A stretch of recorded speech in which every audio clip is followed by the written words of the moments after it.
Welcome to Fútbol Américas. Thanks for being with us. No, it's my pleasure. I will try to follow your English. Just try to not to speak. Your English is fine. So, you had already some time in Liga MX. Then you go to Rangers in Glasgow. And then you're in the Qatari football. But then you come back now to Santos Laguna. Why is now the right time to come back? I think it's always the right time to come back to Santos Laguna because it's a great institution that we really share the philosophy that we see here since the very beginning, once we arrived almost 10 years ago. So it's important for me in football, that I followed some principles in my life. Can be family principles, can be social principles, but also can be professional principles.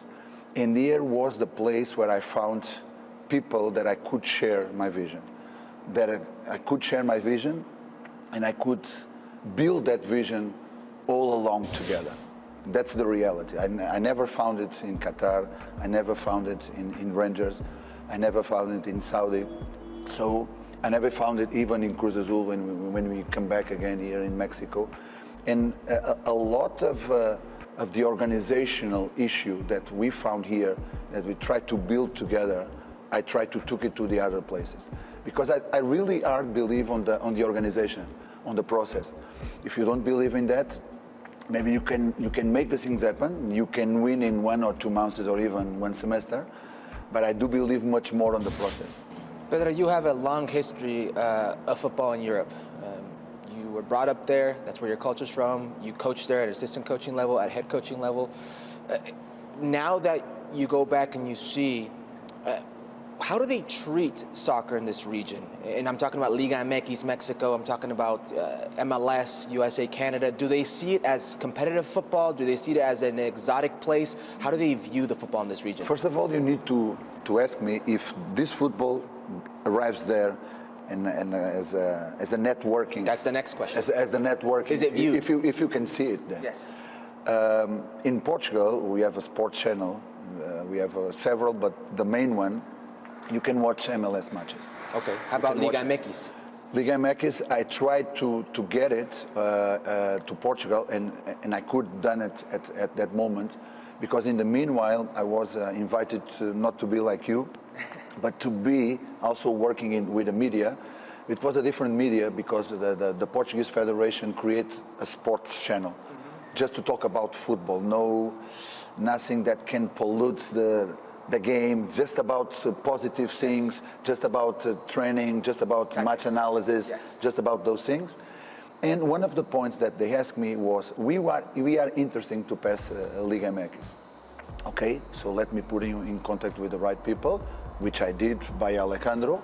Alejandro gets Iraragorri, to the right, of course, to the right persons, and then they pass the matches. But that was all, just by 1 semester. So the question is, if you don't know, you cannot get one opinion. You cannot get create like a sort of information in order to go. I think that's an handicap.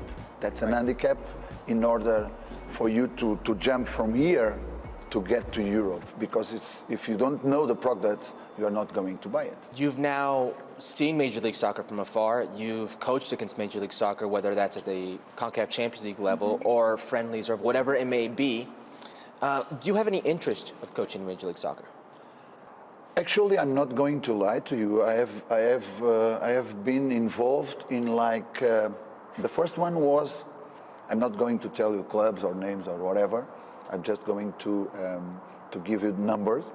And the first one was when I just left in 2015 here from Santos. So that was my first experience in an interview level. Oh, you were interviewed by Major League Soccer. Interview level, let's say it in a short list, And the answer was the same from then until almost now, because the last one was like last November, something like that. Yeah, last November.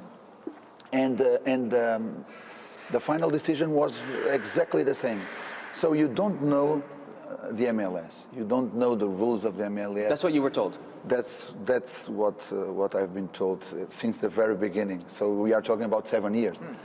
And that make me have a little bit of criticism, but not criticism because people in charge are free to take their decisions. But I think that for you to progress, and I have a lot of progression as a coach coming here in Mexico, I'm going to tell you why. Because you need to face Mexican coaches that came maybe from Lavolpe style, let's say like that, or philosophy. La Volpe. La Volpe Yes. style, and they come from there. Others from Argentina, others from Uruguay, others from other places on South America. And you know that you need to face them, and facing them, you need to think differently. Right. So you learn by that also. Right.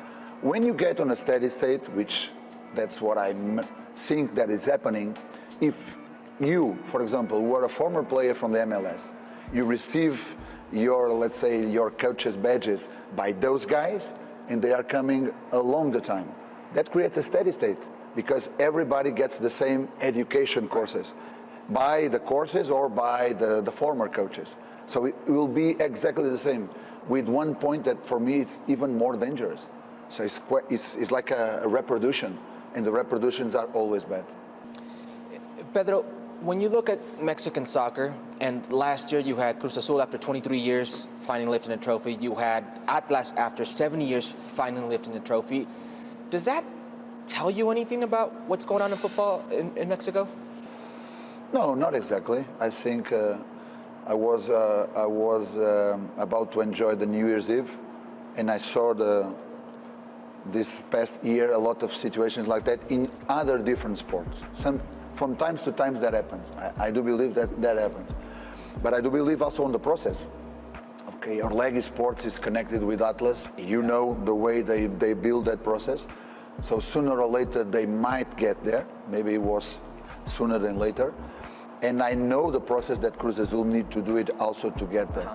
I think that sometimes you go by statistics. Right. I think Cruz Azul get it by statistics, to get there, to get that, to get there. They were knocking on that door. One day you get it. And the other one was more about the process. You stress a lot on player development, especially here at Santos Laguna, one of the few clubs that actually stresses that player development. Let me take you for a second to what the Canadian Soccer Federation is doing, or what the U.S. men's national team is doing, and you see the amount of players being exported. Why aren't more young Mexican players going to Europe? First of all, that's the question of the passport. Maybe. Because if you don't have an European passport, it can give you less space in order for you to get on the squads and to have the space on the squads according to the rules that you have in Europe on the different leagues. That's one point. The second one, I do believe also that the point of view about producing players should be ultimately on the national team. But the national team wins if you form players, if you prepare players to be on the Mexican league and get there, but you have in a higher level if you get them to the top 5 in Europe, like the U.S. soccer is doing, and then they go directly to the national team. So I think you need to change a little bit the philosophy, not only about creating those players. And there's another point. My criticism regarding even here in Santos, and also to the Mexican players, go to educate them to know the game. One thing is create one player and educate one player by himself. Other thing is educate the player to know the game. One player that is not educated to know the game is not going to perform good in all the levels, in all the scenarios, in all the contests, in all the footballs that you might find. One that knows the game, the adaptation is much more easier. What about your European counterparts when they see the different type of market that Liga MX is? It's almost, many would say, and I would say it's an inflated market. It's not really on par with the rest of the world. Mm-hmm. When you see those type of prices, does that affect the transfers or the exportation of players here? I don't think so, because you sell one player here, let's say by 5K, and that same player can go to Europe with less of that amount. So it's not the question. The question is, once again, is that the people don't know. Right. Don't know the process, don't know the quality. They don't see the product. They don't see the product. Okay. With us coming here on the first moment, and now people contact us and ask us more about Mexican players, about players that are playing on the league. We have more that contact, and they ask us, what do you know about this player? What do you know about that player? And because they have someone here that can provide them the right information that they are looking for. Pedro, thank you so much. Good luck in the season. Thank you, Edwards. Herc, it's so interesting. Whenever you hear somebody from the Liga MX side talk about Major League Soccer, they're always talking about the off-field stuff, right? Like, how can we catch up to what MLS does off the field? There you hear a perfect example of it. That's my big takeaway from the Caixinha interview, is that MLS is doing something that is making the league clearly more visible in the international space, and it's something that Liga MX is not doing, and it's having a clear impact. Yeah. I mean, it's not something new, right? This is something that we've known. It's been harped on for a long time. Liga MX isn't seen outside Mexico, isn't seen outside of the United States, those two places. You don't see it in Europe. He was telling me about how they followed Nani religiously because of what he was doing in Orlando, in Portugal. They had a system set up to follow these players abroad, and Major League Soccer was a big proponent of that. You don't see that with Liga MX. Also, very briefly, if you will, what he said about the coaching. When he said about, when I come to Liga MX, I'm challenged by the coaching. When he talked about if you're learning the same coaching experience, or you're getting the same coaching experiences, as the rest, there's a stagnant line. You're not evolving. I thought that was very interesting. Yeah, one of the quotes that stood out to me, and I actually wrote it down while he was saying it, if you don't know the product, you're not going to buy it, right? Because when you think of it, you say, okay, well, MLS is watched in more places than Liga MX, but what does that actually mean? No, I think that's where you see it maybe manifest itself in the most direct way, is the transfer fees of players like, well, let's throw out the examples, right, of like Johan Vasquez, very good player, well-respected, international pedigree, went for less than $3 million. Compare that to a Ricardo Pepi who went for $20 million, right? That's a huge pedigree. difference. There's a difference between there are plenty of U23. examples. Look at all of the Mexican players that move. It's a terrible loan deal. It's a free transfer, right? And you don't see maybe the last big ticket Mexican export, Diego Lainez, was what, 12 million from América de Betis? No, that's the last big ticket. It was a lot more than that. It was like 17, 18 million. He was valued. His transfer sale was more than Lautaro Martinez from his Argentine club to Inter.